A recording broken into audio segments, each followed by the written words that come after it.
আরে আমার গামছাটা কোথায়? আমাকে স্নান করতে হবে। স্নান করার জন্য তো গামছা লাগে না, জল আর সাবান লাগে। গামছা তো গা মোছার জন্য লাগে।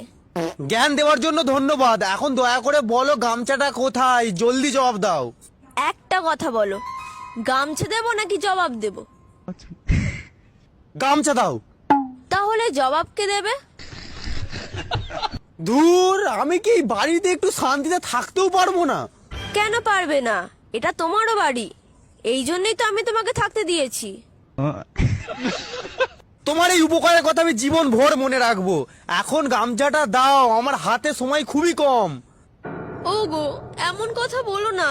তোমার সময় শেষ হয়ে গেলে আমার সিঁথির সিঁদুরের কি হবে? আরে মন ওভার কথা বলছি নাকি? অফিসে জরুরি মিটিং আছে, আমাকে গামছাটা দাও, আমি তাড়াতাড়ি বাথরুমে যাই।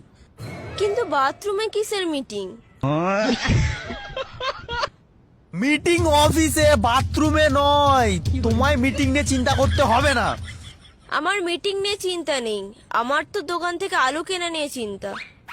ঠিক আছে, আলু আমি ফেরার পথে নিয়ে আসবো, এখন গামছাটা দাও। সেদ্ধ আলু আনবে নাকি কাঁচা আলু?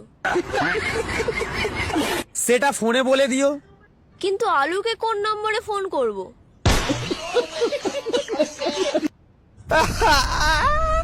আরে আমাকে ফোন করবে। তুমি তো আমার সামনেই আছো, তবে ফোন কেন করব? ওফ, আমার মাথার ফিউজ উড়ে যাচ্ছে।